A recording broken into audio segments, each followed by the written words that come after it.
Welcome to our immersion experience tonight. We have two speakers, and our first one is Bob from the food bank.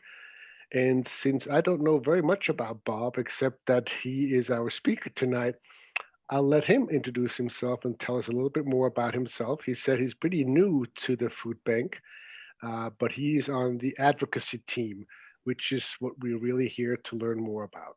So, Bob, the floor is yours, and you can share your screen whenever you feel like it. Perfect. Thank you so much. And thank you so much all for having me here tonight. I really appreciate the opportunity to talk about the food bank and our advocacy efforts. My background, I'm not from the Bay Area. I'm actually from Cleveland, Ohio originally. I've lived in the Bay Area for about 7 years. I've worked kind of in public policy, both in the for-profit and nonprofit sectors, and obviously now in the nonprofit sector here at the Food Bank of Contra Costa and Solano. We have an office. I'm not sure if anyone has any kind of background for our food bank, so I'll get into it a little bit just because it relates to our advocacy efforts. We have our main office in warehouses in Concord, and then we've just opened a brand new big one in Fairfield that we're still kind of working on to this day. It's about 3 times as big. That tripled our capacity to serve, unfortunately, as we have more and more people that utilize our food bank. But yeah, I will get into it. And like I said, I will give a presentation kind of on our advocacy efforts, but to kind of to have a good foundation of what we do, I'll kind of explain about how the food bank works too, because they're kind of tied hand in hand. And if anyone has any questions throughout, just feel free to stop me and ask me. You're not interrupting. It's quite okay. All right.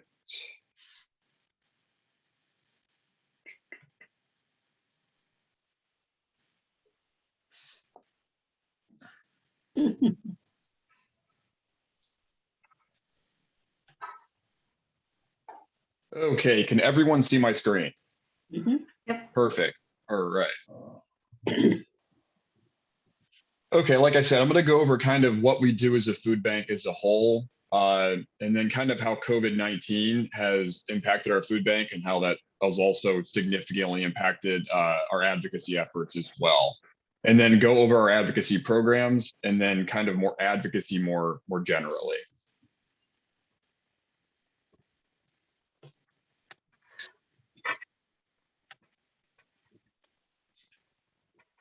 Okay, so our food bank, our food bank mainly serves Contra Costa and Solano counties. That's in our name, that makes sense. But the reason why I say it mainly serves those two counties is that there's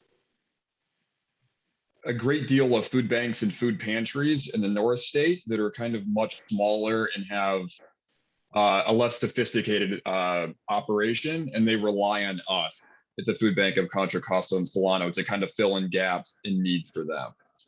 And furthermore, we're tied to Feeding America. Feeding America is just kind of like a parent type of organization that facilitates food banks throughout the country and sets standards and helps us buy food and stuff like that.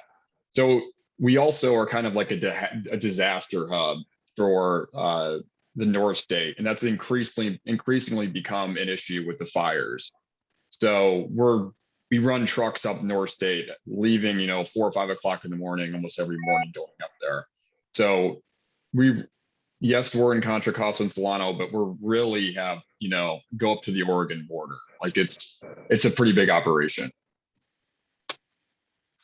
So our food bank's been around since 1975, and the kind of the nuts and bolts of what we do, which is what probably people associate with food banks, is we buy, store, and distribute food, also with donated, but most of the food that we give out is purchased with money. It's not necessarily donations.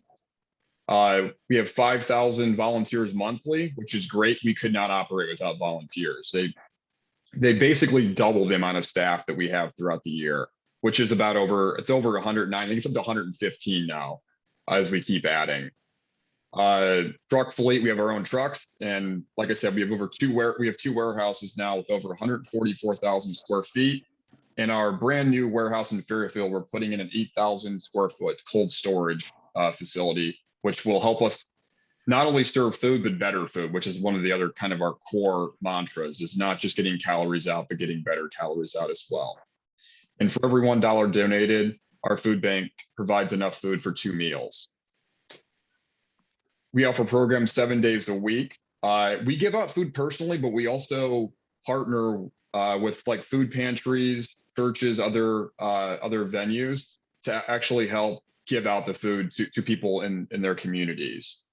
In 2020, unfortunately, was a very big year for us in terms of food distributed, with over 42 million pounds. And we serve 1 in 9 residents here in Contra Costa and Solano, and a quarter of our recipients are children, unfortunately. So there's really, our food bank is pre-pandemic and then the pandemic, and it's been such a change. And people now think that as the pandemic's kind of coming to an end, that things are going back to normal. Where we at the food bank, it's not so much that it goes back to normal, it kind of creates a new normal and then it levels off. So previously we were serving about 175,000 of our neighbors each month. And since last March, it's kind of fluctuated between 260,000 people to 290,000 people a month. And unfortunately, the last few months, if you were curious, we're actually serving a few more people than we had maybe in the summer, as a lot of state and federal government benefit programs have lapsed. We've seen an uptick in use at our food bank. And like I said, we distribute over 40 million pounds of food since March 2020. Yeah, 3.3 million pounds of food per month. And our high was almost 290,000 people last December. And we had to quadruple our food purchases to meet demand. We host up to 75 distribution sites each week throughout Contra Costa and Solano. So we have kind of pivoted also, given the nature of the pandemic. We worked with community partners to deliver food to homes.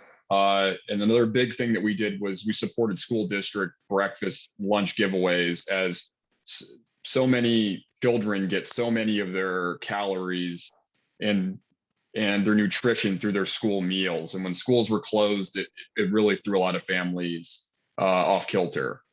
And another big thing that has really helped us is the National Guard has really been there to help sort and distribute food when our volunteer numbers plunged at the beginning of the pandemic, just from the stay-at-home orders, everything like that. And they're still there now. I think they're going to be there through December. I think we only have 2 or 4 people left, but that's been a huge help to us at the food bank. Yeah, so this is also with the pandemic, the fire seasons of the last year and a half have been devastating too. So it's been a huge kind of expansion of our operations too, in terms of serving the community in the North State. And again, so you have the pandemic, and then this constant fire season has really, changed from what people traditionally think of us as the food bank of Contra Costa and Solano. Okay, now kind of just to give a background of what we do. So, and I didn't know this previously before I worked at the food bank either. I always thought of the food bank, which I volunteered at a few different food banks kind of throughout the country actually, as something that, like I said, we either buy, food, or food is donated to us and we distribute it to people in the community. And yes, that is kind of the nuts and bolts daily work that we do. But we also really have 2 other kind of spheres of our work. One of them is not what I do, but it's still a kind of a form of advocacy. And it's ensuring that people who use our food bank are aware and able to sign up to the government programs that are available to them that are generally targeted towards either hunger or anti-poverty in general. So in California, we have food stamps, and our program is called CalFresh. So we have many staff members whose job it is to help make sure that people who qualify for CalFresh are actually enrolled in the program. Because as great as we are as a food bank at getting food out, people have more choice, and they, quite frankly, have more resources when they're enrolled in the program.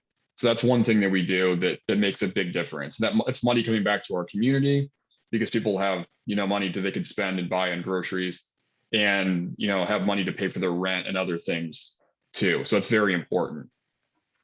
But, and then there's, like I said, like I was telling you, Christoph, so we have about 115 people. There's 2 of us devoted to advocacy specifically. And so the reason why I put it like that is that, yes, we have a goal at the food bank of ending hunger. That is our goal, sooner than later. Our primary operations are devoted to addressing hunger as it exists today in whichever way we can of getting food to them. Our long-term goal, which is what our advocacy team does, is targeted towards kind of creating an environment where hunger is either greatly reduced or ended tomorrow and the day after that. So that's kind of what I do on a daily basis, is work towards that goal, not necessarily day-to-day hunger related issues. So just to kind of define advocacy, to be very broad, just an activity by a group or a person that aims to influence a decision. That's what I do. The first thing you can really do is public support for a recommendation for an issue, for or against. And the big one that's really comes before all others is just increasing awareness. There's so many things that don't happen or do happen because people just aren't aware of the situation. And a lot of that's come to light during the pandemic too. So being an advocate, as an advocate, you do have the ability to be the voice for those who don't feel they're being heard and ensure they are being respected. And that's a big kind of core tenet for us at the food bank, as I'll get into our advocate programs. Like I said, it's only 2 of us who actually work every day in advocacy. So we have 2 volunteer programs that are geared towards making sure our community is well represented and that their voices are heard from all across the spectrum, so that our advocacy department can make informed decisions that are best for our community. You know, it's like I said, it's 2 of us, and you know, we could be the 2 best people in advocacy and public policy, but it's just 2 people, and you need more voices in that. It's critically important that you have outside voices just for new ideas, different perspective. People come from different lived experiences. It's such an asset to our food bank that we have these programs I will get into in terms of making sure our public policy positions and our advocacy positions are well informed. So this is just our food bank advocacy goal. So it's to identify the root causes of hunger specific to our region while integrating the experiences and voices of our community members to most effectively advocate for sustainable change in our food systems to eliminate food insecurity. So that's kind of a more nuanced way of describing what I just previously said.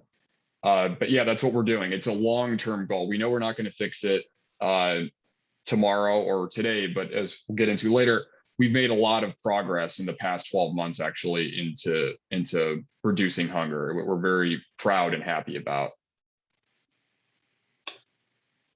So what does our advocacy look like? So we meet with our elected officials. So we have local, state, federal, mainly state and federal in terms of government programs to kind of reduce hunger, because that's where most of the potential is to do so.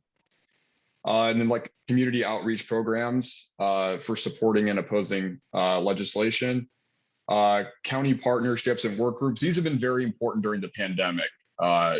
So if you remember the lines at the beginning of the pandemic, when there were, with the March of last year, we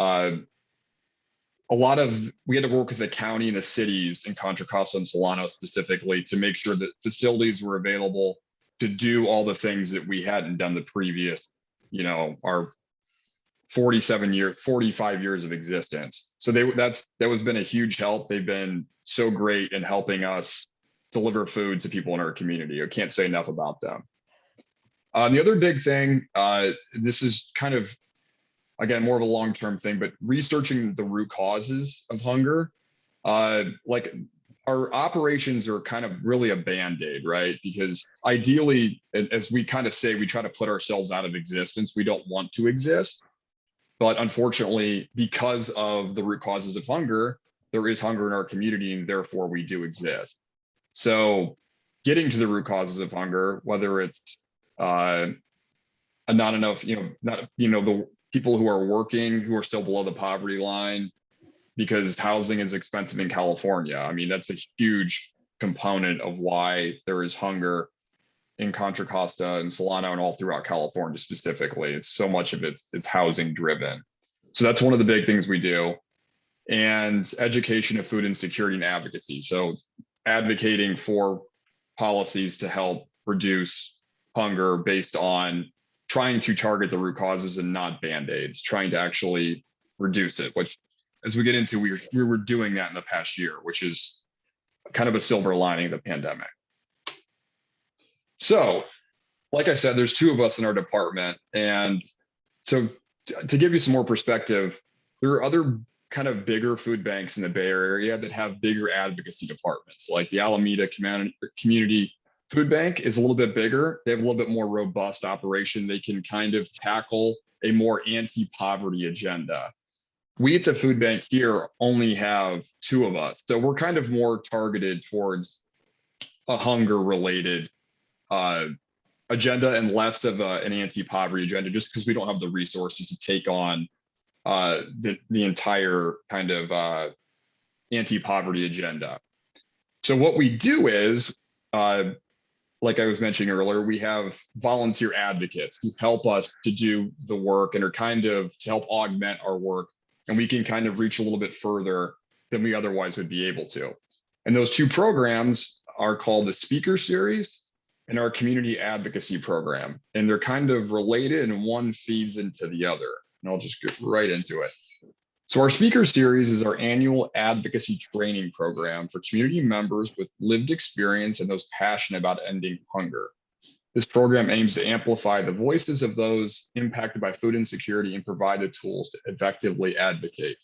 So we have right now, or every year, we have 10 to 12 people that join our Speaker Series. I believe we had 50 applicants last year. So people apply to be a volunteer advocate with us.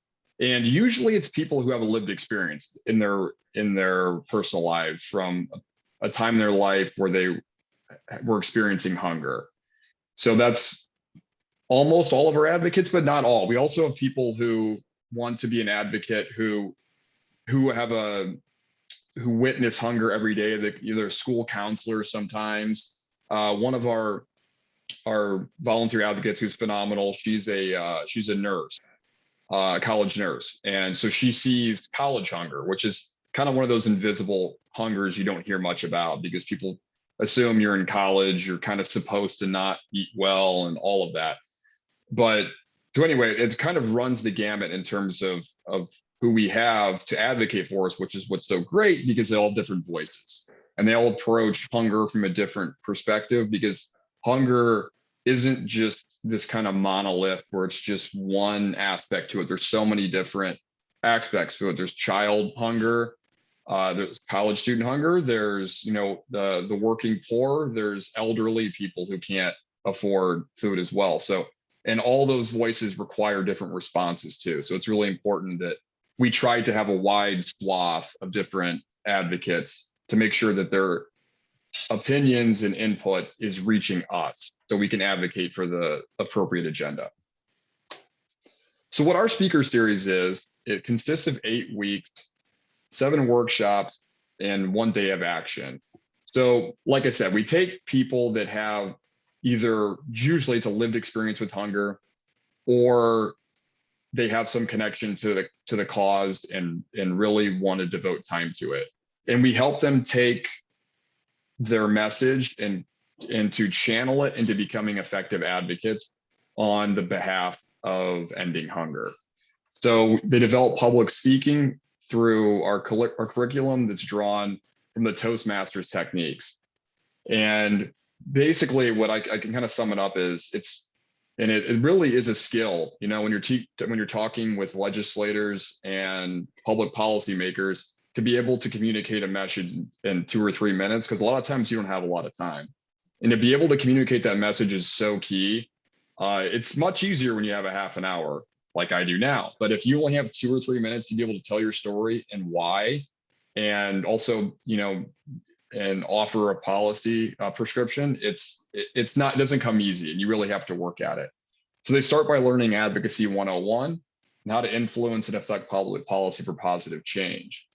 Learn about available resources in the community. And the other big thing that really helps us is meeting like-minded neighbors who want to fight poverty in our community. And there's really a sense of camaraderie with our group too. We like working with each other. We kind of feed off each other in terms of really making a comprehensive anti-hunger agenda. It's the sum of our group is definitely much more than the individual parts.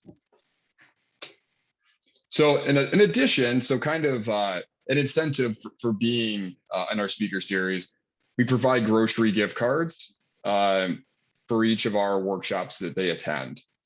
And then the fun part, really, the kind of the graduating part of it, is on our Hunger Action Day, which is every May. It's Hunger Action Day, and pre-pandemic it'd be in Sacramento, and it's this big event where you really make a push to advocate for policies to end hunger.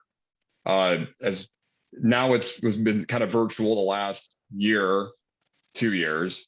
But anyways, that's what it used to be. We would take a bus to Sacramento and we would have meet with our state representatives, and our speakers got to really put their training to use. And then, so it's not just, and also, I guess just take a step back. It's not also just a program that helps us. It also, it helps the participants really gain life skills that are very useful in terms of job interview skills, resume experience, and just self-confidence, being able to, again, speak to, your state assembly member or state senator or congressman or woman. I mean, you can kind of tell people who have that confidence and ability to do so, and it doesn't come typically doesn't come naturally. You have to work at it. So it's really, they get a lot out of it too. And like I said, so they have to attend all the workshops, and they participate in group discussions, exercises, public speaking, which is why they do it. That they really want to help. So it's, like I said, they complete assignments outside meetings for the cause we're advocating for. And it is hard, though, to speak publicly about your personal experience with hunger and to educate others for a call for change. So it's not, it's not easy for a lot of people to speak about kind of a personal trauma from their past. And some of these speeches, some of these stories, the why they're doing it are so powerful. And the other benefit of this is that when I meet with a congressman or woman or state senator or assembly member, it's effective, but these people who have personal lived experiences are so much more effective than I can ever be. You should see the way that they engage with them than the way they would engage with me. It's just different. So they really bring that kind of evocative or that the qualitative approach to hunger that doesn't always come across when you're just presenting data to someone. When you really talk to someone who comes from that specific lived experience, it's very persuasive.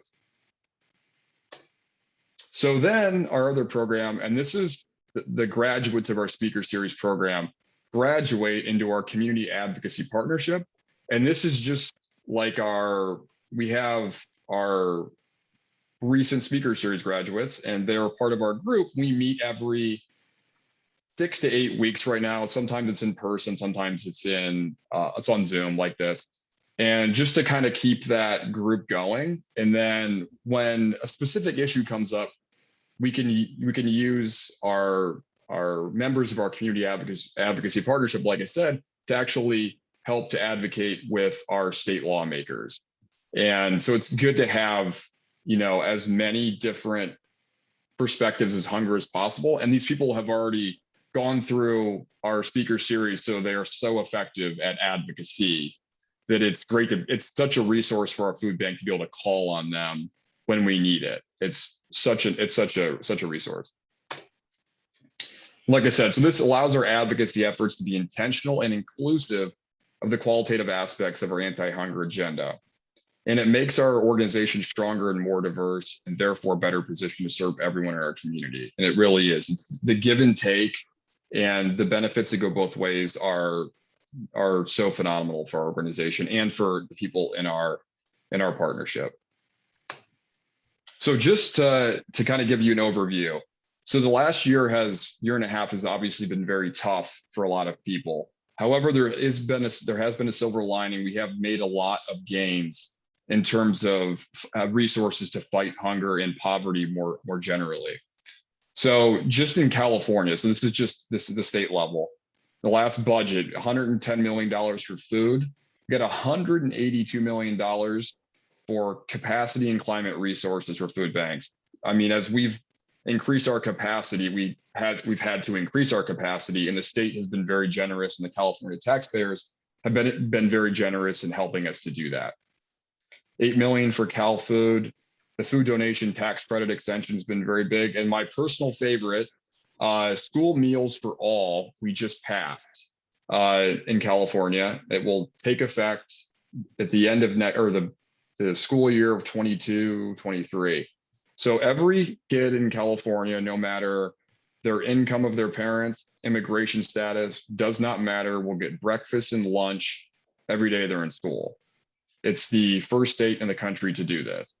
So we're very excited about that. And, you know, this is something that people like me have been doing for a decade, and it wouldn't have happened without the pandemic, 100%. So it's been,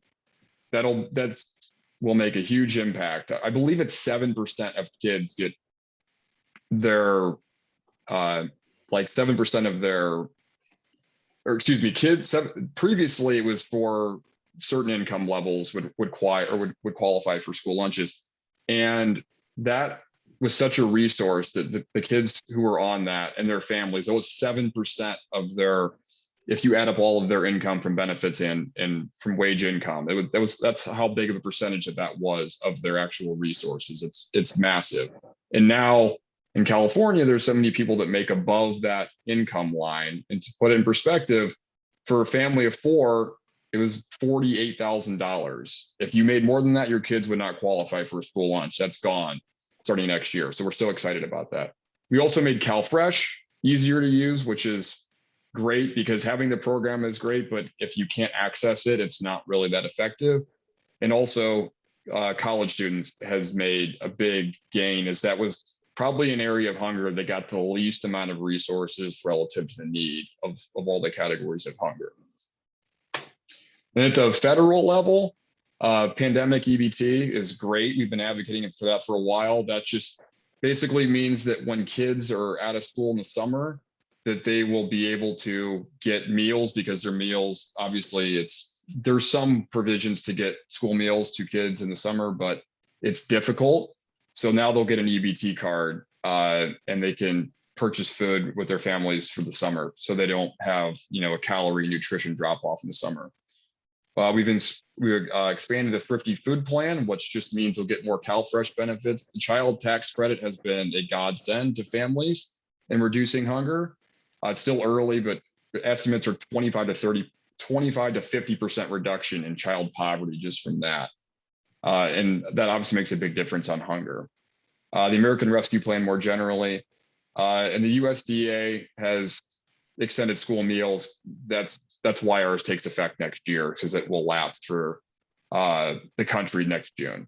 And then CalFresh benefit expansion, having more people who are needy, who are our neighbors in need, to be able to qualify for CalFresh.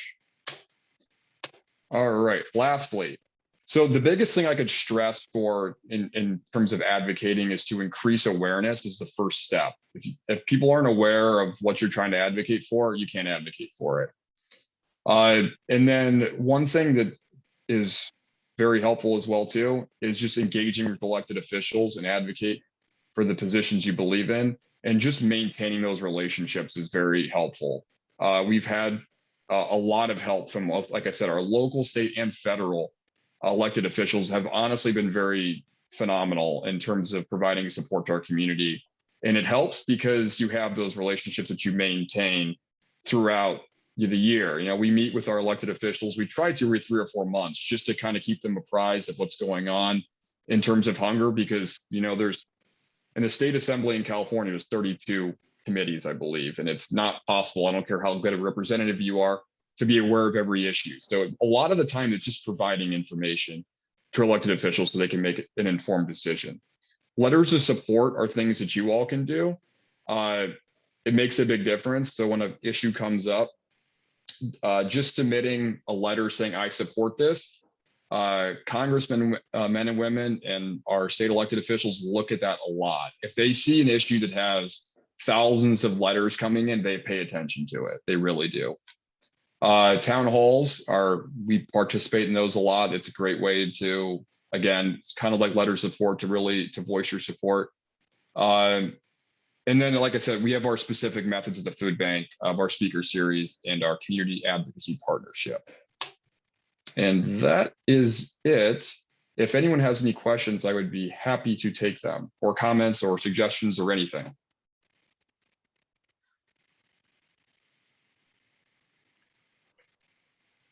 Well, thank you so much, Bob. Really appreciate it. Anybody have any questions for Bob? Mary? I do have a couple questions. How long has your advocacy group, the two of you, been in existence? So our advocacy group has been in existence for 4 or 5 years now, in terms of really kind of expanding to our volunteer program. And our advocacy program in terms of employees was just one, and then they hired me in June.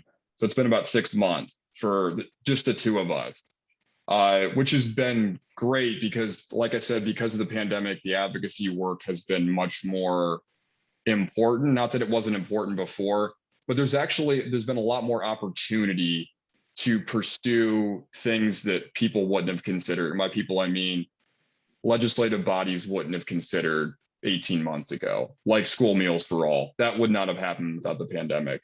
And you have food banks and anti-poverty, anti-hunger coalition throughout the state of California that advocated for that. And they were able to make it happen. So, but us specifically, our advocacy program is ramping up right now. We're still trying to increase it.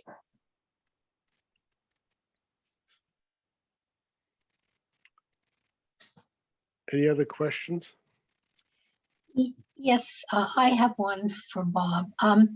In terms of advocating for legislation, which I imagine you spend a good bit of your time doing when the legislature's in session, do you do any advertising about particular bills that are of particular importance? You know, there's so many bills get introduced that just anybody in the public can't be aware of all the things Sure.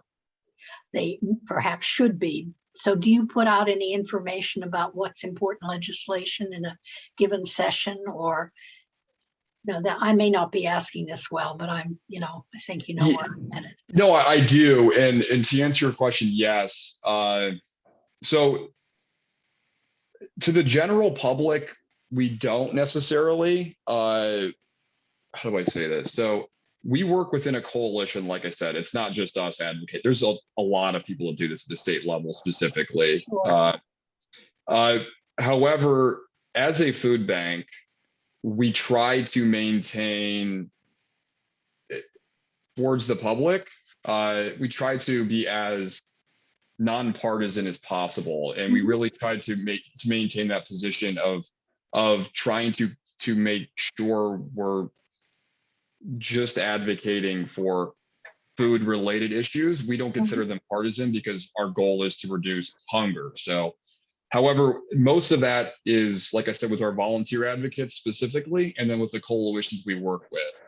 And then we're trying to expand a little bit out to our agency partners more in terms of involving them. Because, like I said, the more letters of support you get, it makes a huge difference in terms of just raising awareness of a bill. I mean, if a congressman or woman or state assembly member gets 1,000 letters of support on an issue, their staff pays attention to that, and therefore it gets attention. So it really does make a difference. And yeah, it is hard to pay attention because there are a lot of bills that come in.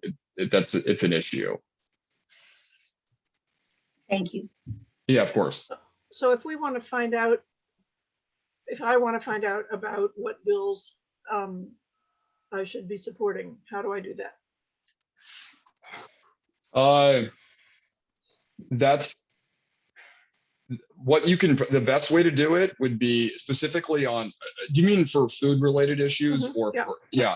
So the best organization to follow for that would be the Californian Association of Food Banks, the CAFB. If you sign up for their newsletter, and I'd be happy to forward the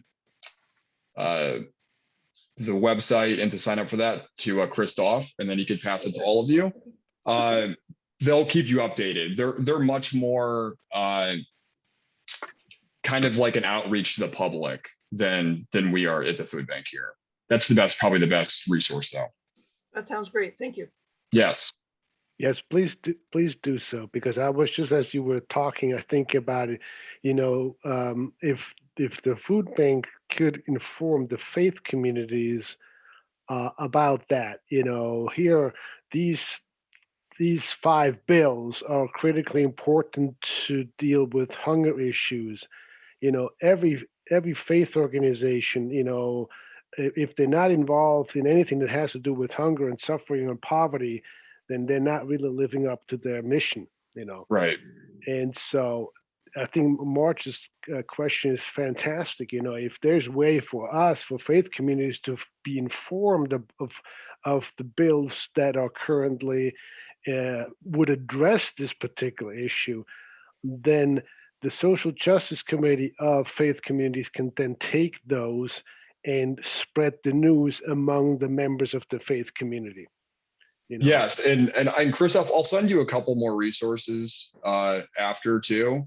But I mean, I'm telling you, like, the letters of support, sending, they make a big difference. They really do. I mean, so you can absolutely be influential in this in your organization, 100%. Like it would be great for everyone too. Right, and I think that's March's point. If we don't know the bills Sure.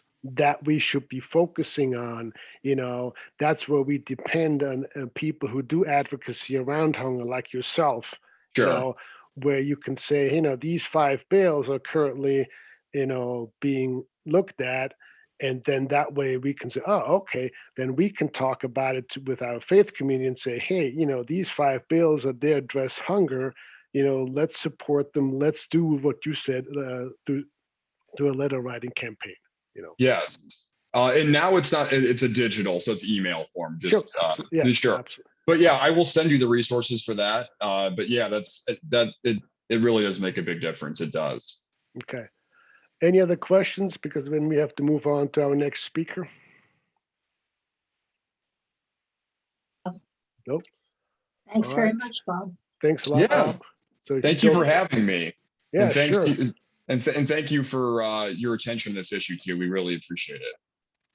Well, thank you. I'm Steve Crank with St. Vincent, and I'd like to tell you, I just want to thank you for all the support that you've provided through all of the distributions that we've had this last year.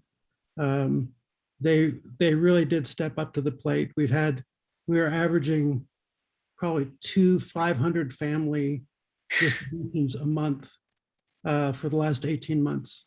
And it would not have been possible had the food bank not stepped up with the support. So I just want to give credit where it's due. And thank you also as well. All right, Bob, if you don't mind stopping the screen Yes. share.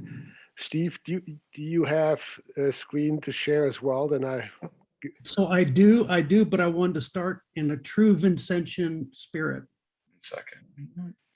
Can you guys hear me? Can you hear me well enough? Yes, we can hear you, and I just made you co-host, so when the time comes, you can share your screen, and the floor is yours. Okay. So my name is Steve Crank, and I am a JustFaith graduate. I'm a 20-year plus Vincentian, and my role is I serve the 29 conference branches. That's basically 750 volunteers in Contra Costa County. And if it's okay, the reason I said I'd like to start in a real Vincentian way is so I was up, we did a retreat at San Damiano Retreat Center. And there was this, it's a Franciscan Blessing. And if it's okay, can we start with that?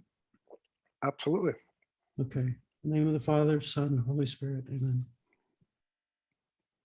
May God bless you with discomfort, at easy answers, half-truths, and superficial relationships, so that you may live deep within your heart. May God bless you with anger at injustice, oppression, and the exploitation of people, so that you may work for justice, freedom, and peace. May God bless you with tears to shed for those who suffer from pain, rejection, starvation, and war, so that you may reach out your hand to comfort them and to turn their pain into joy. And may God bless you with enough foolishness to believe that you can make a difference in this world, so that you can do what others claim cannot be done. Amen. Amen. Amen. Amen. Yes, that's a very good one. So the Society of St. Vincent de Paul, I'm prepared to go a couple different ways, and I was going to do it based on how much time we have. And this time of night, I think I'm going to do the shorter of the versions. And I would love to follow up with you at some other time if you guys are interested in going deeper. I really am a Just Faith graduate. I went through 32 weeks with the whole crew from St. Bonaventure, Krista Fairfield and Ryan Costanzo, and I'm on the Parishes in Action Committee for the Diocese of Oakland. So I'm heavily involved in trying to do what we can. So here we go. The Society of St. Vincent de Paul is a Catholic lay organization that helps the poor and those in temporary need. We are not a social service agency. We're a face-to-face, person-to-person Catholic ministry that sees the face of Christ in those who are suffering. We are in nearly every parish in the diocese, every state in the nation, and 152 countries in the world. Jesus stated, "The poor will always be with us." Our neighbors who are experiencing poverty and those in crisis are found not only in the cities of Oakland and San Francisco. As you know, 19 months into the pandemic, they're also found in Orinda, Lafayette, Moraga, and any place you could name, including St. Perpetua Parish. So who are they? They're families and individuals on limited incomes. The wage earner was laid off during the pandemic, who are having problems paying their rent, water, or electricity, may not have enough money to buy food for their kids. Where there is poverty and people in need, you'll find the Society of St. Vincent de Paul. Because we have people in the St. Perpetua Parish in Contra Costa County who are in need and can use a helping hand, we have society conferences here. We have 29 of them. At most parishes, we're a small group of dedicated people who could use your help. I'm here today to invite you to participate and serve with St. Vincent de Paul and put into action your Catholic faith to serve those who are in need of your help. Many generous people, individuals, the St. Perpetua itself, have always supported the poor by donations and help providing services at our Family Resource Center. And certainly we need the help and money to respond to the voices of the poor. But what we need most today is your time. Today, we need people to support the Vincentians who over the last 18 months have been helping to meet the needs of our neighbors, to bring them food, financial assistance, or sometimes just to simply listen. There are also other ways to serve, such as our Family Resource Center in Pittsburgh that supports all the branches, volunteering with conferences at the parish level, and many more. 12 years ago, with St. Perpetua's help, we built and opened a free dining room in partnership with Loaves and Fishes. A little over a year later, we opened our Roticare Pittsburgh free medical clinic, forming a partnership with Roticare Bay Area. Now, 11 years later, we've provided some 19,000 plus free patient visits. A month ago, we opened Contra Costa County's first free 3-operatory dental clinic. We've already providing exams, crowns, extractions, root canals. The amount of time you wish to give is completely up to you. 1 hour a week or an hour a month. You know, at the end of the presentation, if you'd like more information, you can put your email in the chat, and I'll send you stuff, or we can schedule a meeting when we can come and talk and dig a little bit deeper. Think about it. Let your hearts respond to Christ's words. What you do for the least of mine, you do for me. It's not me, Steve Crank, who needs your help. It's Christ who's asking for your help. It's Christ's children who are in need, and it's Christ who's inviting you to serve. Thank you, Christoph, and all the Just Faith graduates for all your support and compassion and putting yourself on the line for the poor. So I've got a whole presentation, or I can talk extemporaneously about my vocation. See, I believe that St. Vincent de Paul, and I said this at the retreat, is all of what I was taught about the Catholic faith. We do exactly what Christ taught in serving the poor, the preferential status of the poor, seeking justice for the poor, being a voice for the poor. That's what St. Vincent de Paul is. We do not set up, so the district, what we call the Family Resource Center, is actually, those resources have been driven by the presidents of all 29 of the branches in Contra Costa County. That those presidents form a body, and that's called the district council. Each branch, for take a better word, develops its own services, because what works in Danville and the needs in Danville are completely different than the needs in Richmond.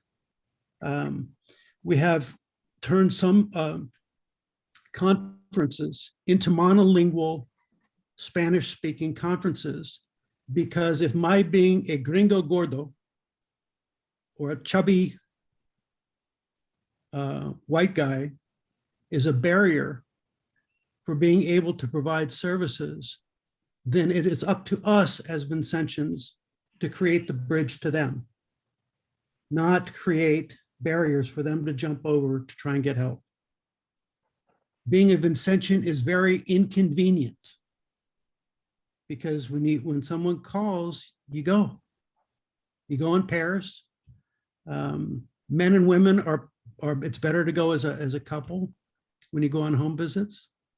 So the home visit, so St. Vincent was started by a student who's now blessed. It's Blessed Frederick Ozanam, in about 1834 at the Sorbonne in Paris. And in a debate about, the Catholic Church was not in high esteem at that point in Paris. In a debate, they were saying, well, you Catholics used to do a lot of good, but what have you done lately? And Frederick kind of took that as a charge. And he and a group of men, including a guy named Emmanuel Bailly, who was a publisher, and he was the old guy in the group. He was 40. Emmanuel said, you need to go see, there was a nun named Sister Rosalie Rendu, who is a saint in Paris. And I can tell you more about her later, but Sister Rosalie spent her life in the Mouffetard district of Paris, and she could be seen with a basket of bread. And she was tough as nails. And she taught Frederick and the rest of the men from the Sorbonne to go up the stairs to the flat of the poor, to feel the cold that they feel. And that's where that came from, that we had the home visit. It's not so much about, it's the home visits are more for us, to tell you the truth, than it is for the people that we serve, because we realize that if we're lucky, they will forgive us for the bread that we give them. Does that make any sense? That they are helping us. They are saving us through our ministry to them.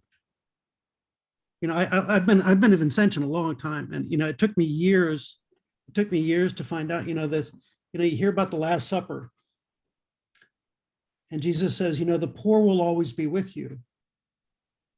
For a long time, I misunderstood that, or maybe I came to a new understanding of that, which is what Christ was saying is, if you want to find me, go to the poor.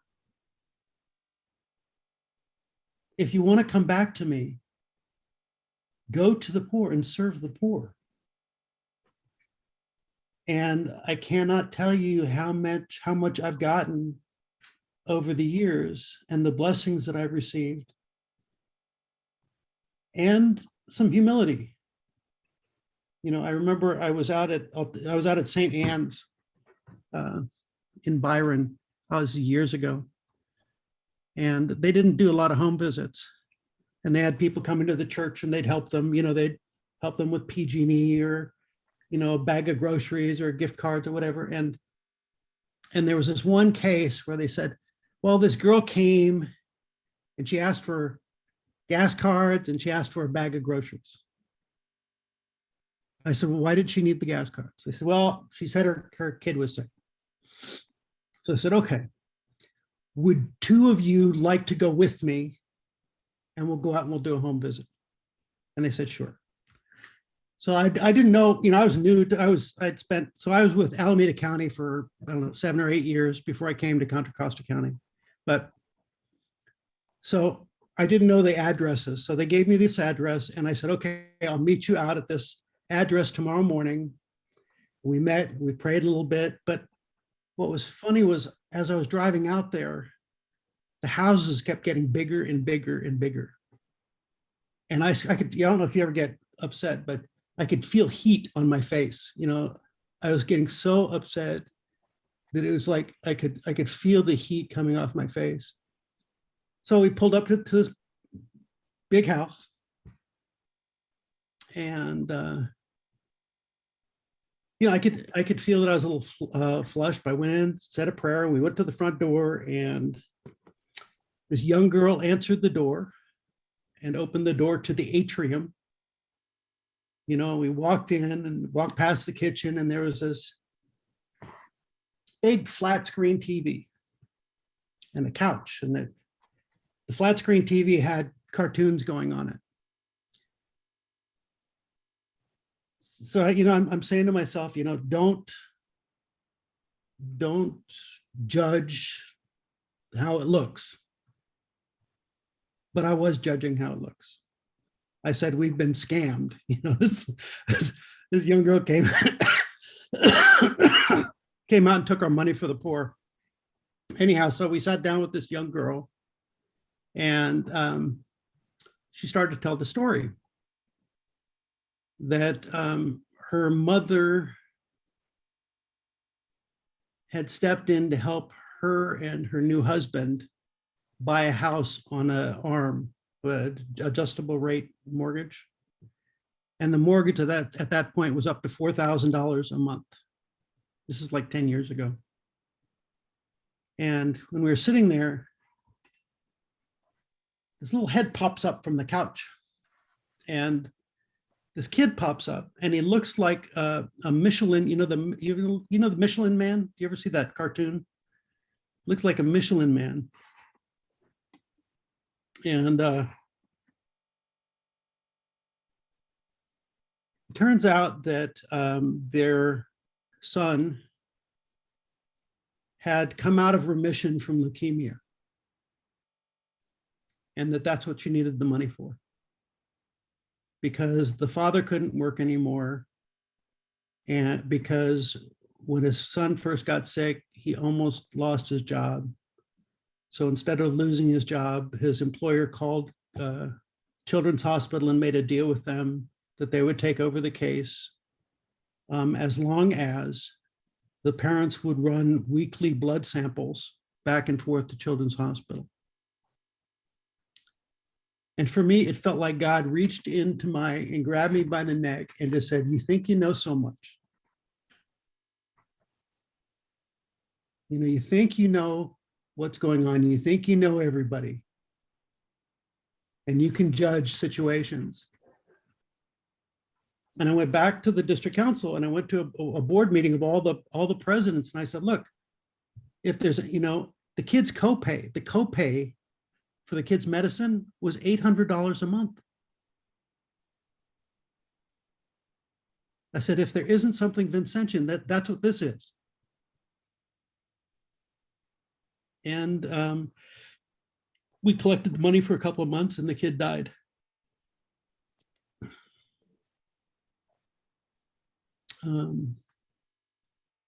That's a home visit where God was working with me. There was another home visit where God was blessing me. This is when I really started getting behind having Spanish language conferences. I was over at St. Paul's in San Pablo. And there was a family that this was their first home visit that they were going to do, and a family that needed rent assistance. And so I went out to the family and I went with Angel and another. Angel is a man, and one of the women from the conference to this. They weren't even bilingual. They were monolingual speaking Spanish family, Latin family. And the week before we had gotten there, the 16-year-old had died. There was two kids. There was a 21-year-old and a 16-year-old, and then a really young, probably 5-year-old daughter.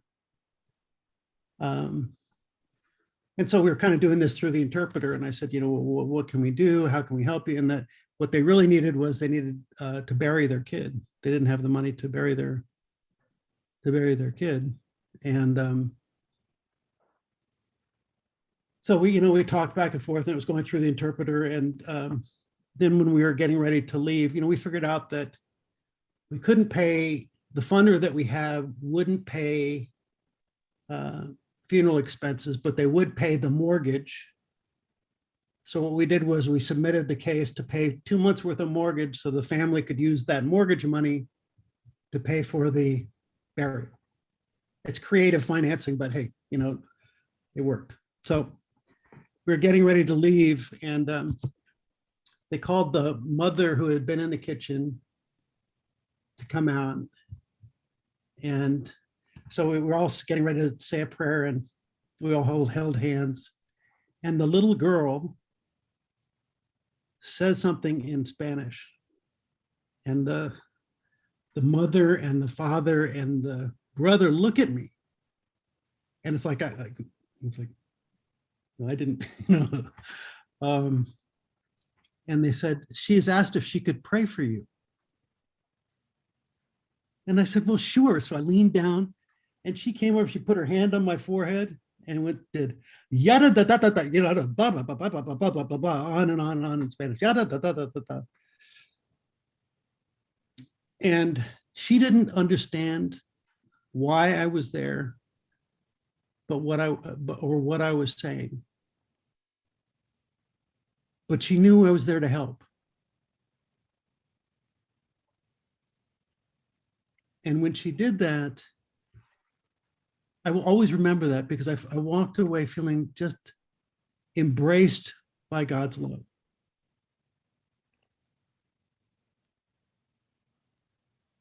So that's what it means to be a Vincentian. I can show you all kinds of slides. I can show you history. I can show you, but it's about relationships. I can tell you 1,000 stories. There was a lady that used to call St. Vincent de Paul, and every 2 weeks, and 2 people from the conference would get up, and because she had a dog, they bring her dog food. About 2 years later, she called and said, I'm moving into an assisted care place. I got Section 8 or whatever it is, housing. Can you guys help me move? And we went out, and there was like 1,200 pounds of dog food and no dog. It's because we came.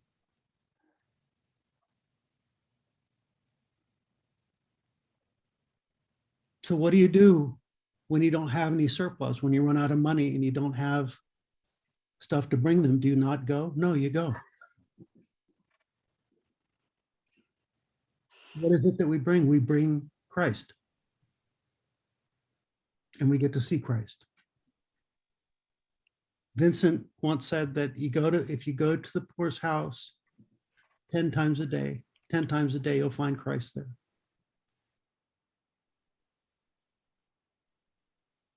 So for me personally, the Just Faith experience did nothing but put my Vincentian charism on steroids. Because what I learned from Just Faith is that it's real and you can't ignore it. That once you're woken up, you can't go back to sleep.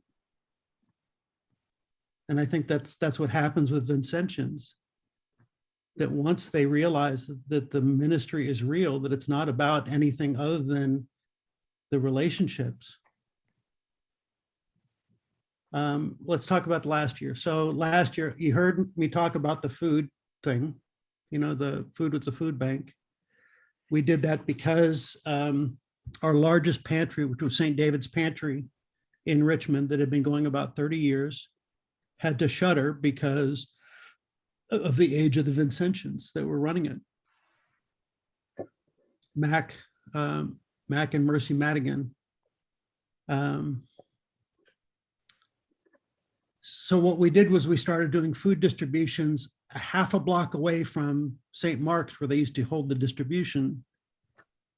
And we do 550 boxes. I'm going there tomorrow. And tomorrow I've also got home COVID test kits that I got from the county that we're going to be able to give out, and masks, and we do what we can do. We provided an infrastructure for a bunch of nonprofits in Contra Costa County. I got Matson to donate the use of 2 40-foot refrigerated containers. Do you remember at the beginning of last year, they had this farm to family program that they set up because all the farmers were turning under their produce because the supply chain was broken. So we moved 850,000 pounds, 23 pounds per box at a time through those containers to other nonprofits throughout the county. What does it take to be a Vincentian? You talk to God about it. The whole thing about, there's all kinds of skill sets that we need. We have a small team doing a whole lot. So Vincentians, in the Vincentian family, there is an order of priests, the Congregation of the Mission. There is the Daughters of Charity, which is an order of nuns. There is Vincentian youth in different parts of the country. The last time I came to St. Perpetua's and talked to the priest there, it was about, we were trying to do an outreach to St. Mary's to see if we could get a youth conference going at St. Mary's. Poverty is not a gray-haired issue. You know, Frederick Ozanam was not great, he was a college student.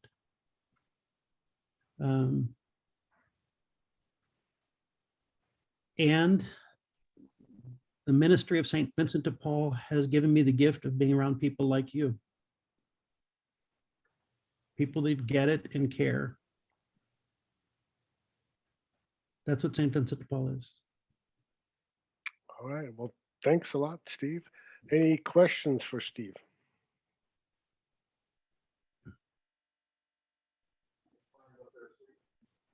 All right. I guess that was pretty crystal clear. Okay. Well, thank you very much for being with us tonight, Steve. Appreciate it. We're going to have a couple minutes to talk some business and our next steps for our group. And so thanks for being with us. Thank you, Christoph. I hope what I delivered was what you were hoping for. You know, if I could stay plugged into JustFaith all the time, I would.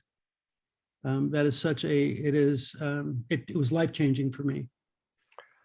Well, you know Meg Bowerman, so be in touch with her. She's the coordinator. She has her hands in all the different groups, and she quite often has been with us, you know, as much as she was able to join us. So, but she can point you in the direction of all the different groups that are happening in this general area. Well, listen, thank you for inviting me. Sure. I hope you guys have a safe weekend, or it's not even the weekend anymore. It's Monday, so a safe week. A safe week. Don't go out slipping and sliding in the rain. So. All right. Thank you, Steve. Okay. Take care. Thank you, Steve. Bye-bye. Okay. Bye-bye.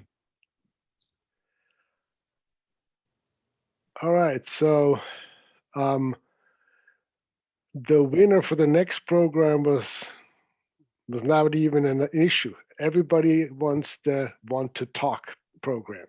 So that was very, very clear. So and it also looks like Mondays are the best meeting days for most people. I think March is the only one who said, I'd like to, or was it March? One of you said that they'd like to take the January off and wait till February or later, March, right? Okay. And I think that's perfectly fine. So we know the program, we know the day of the week. So now shall we pick a starting date and then we can solidify that?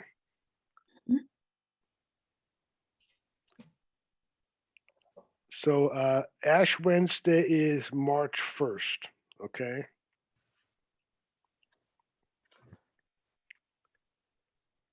So let's see.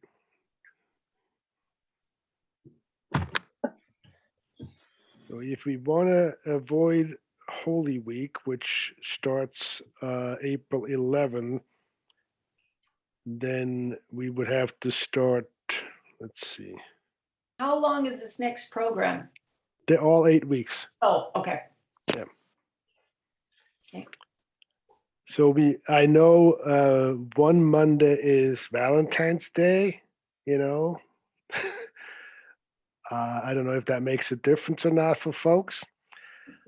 But if we start on the Monday after that, the 21st, then it takes us into, we would end on April 11th, which is the beginning of Holy Week.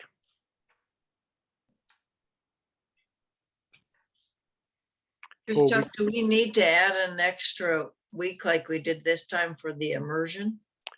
It could be. I haven't looked at the program yet. Or we could start February 7, you know, and then that way it gives us more time. or we could start February 14. So really, I mean, this is should be a group decision. So I don't know what your thoughts are on what, you know.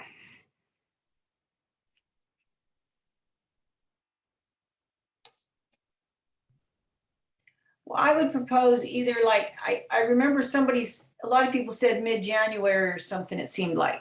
And then someone said the beginning of February, or like take off January. So I would think like maybe January 31st or February 7th. And I would like to maybe quit a couple weeks before Easter, just because Right. Easter is busy. Right, I agree. So if we did 8 weeks, I mean, if we started, say, February 31st, I don't know. January, Then we would, then February 7. what, or like the 31st? I mean, January 31st.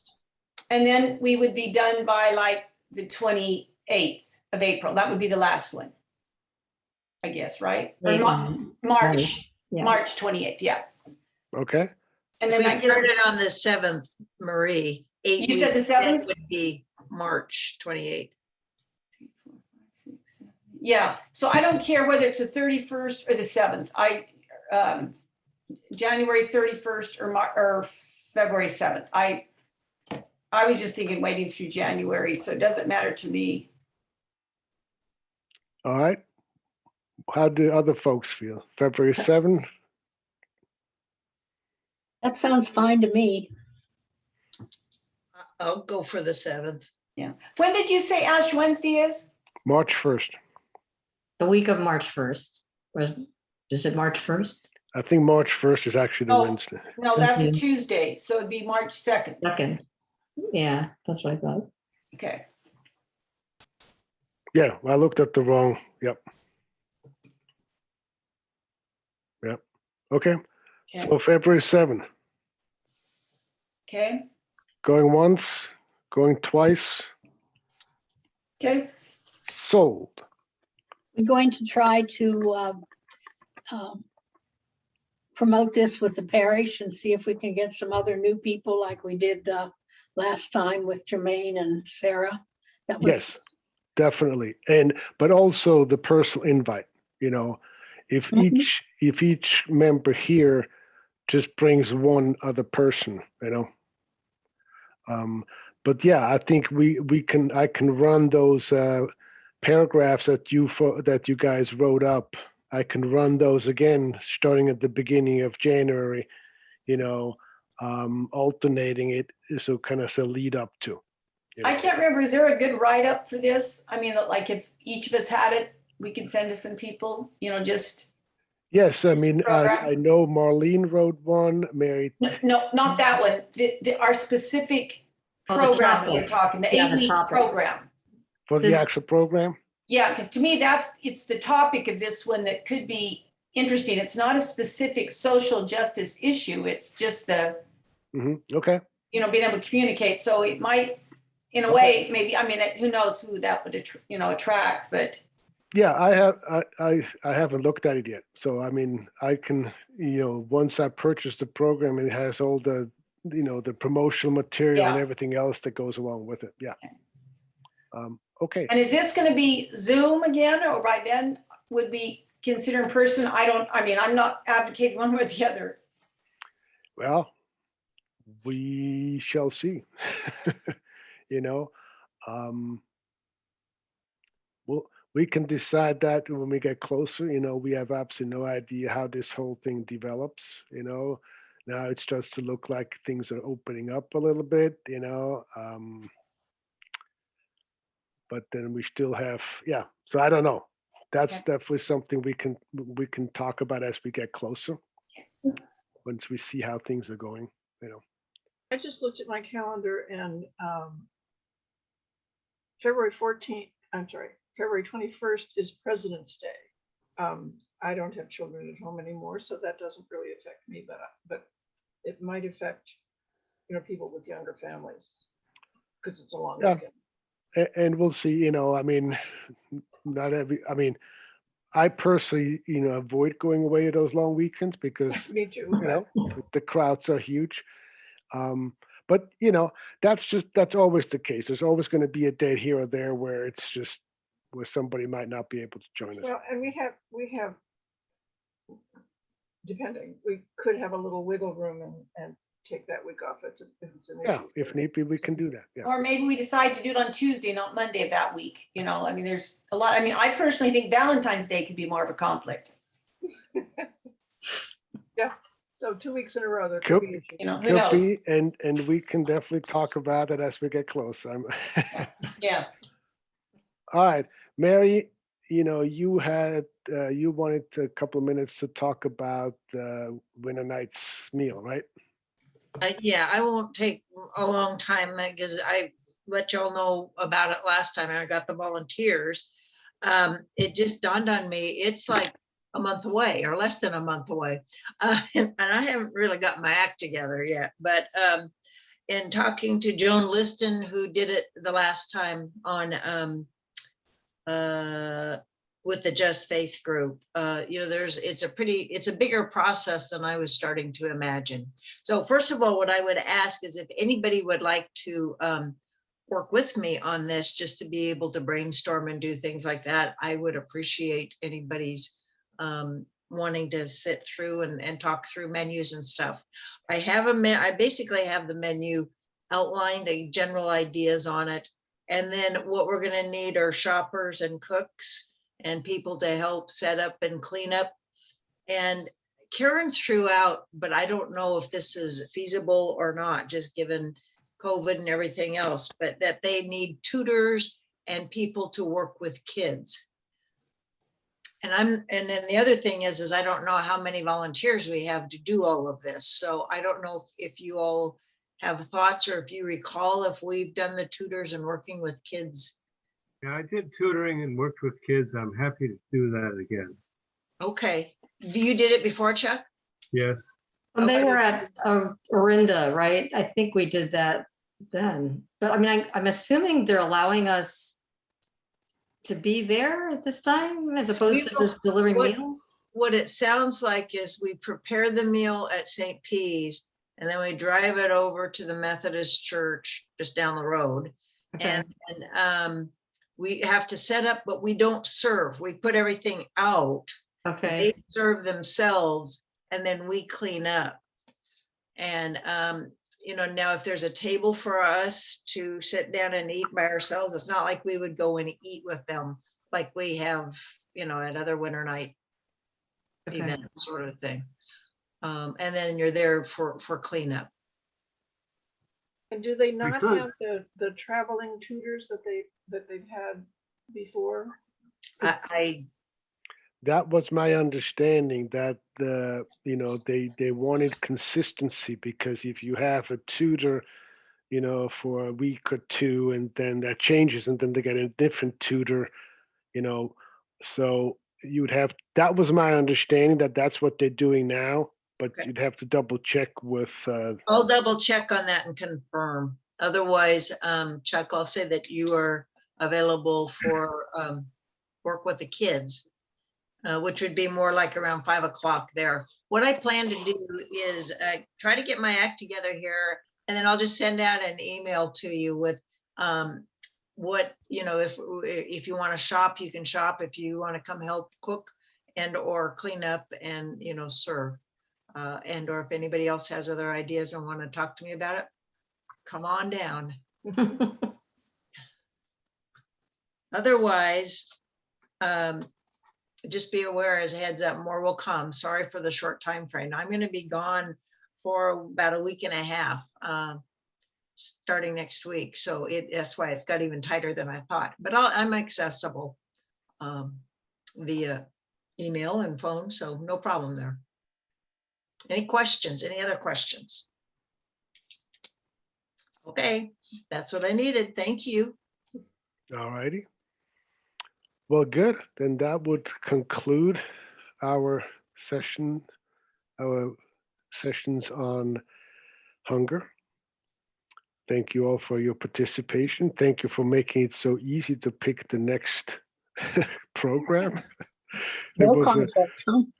No, I mean, it was, everybody emailed back, boom, boom, boom. So after about 5, I stopped counting. It was, it was just, it was everybody was talked about the same one. Christoph, learning to communicate, you connect before you correct. But I think Ted Cruz doesn't want to hear from me. So can you help me bring Ted to the conversation? You're not, really want to do that, Chuck? you're not one of his constituents, so he's not going to listen to you.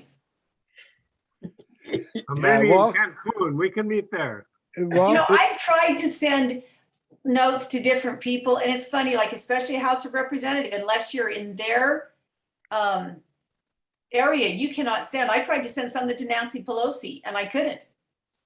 Yeah, I Interesting. know, that's the problem. You How have to do be we- within their constituency, and I can understand. I mean, they'd probably be getting it from everywhere.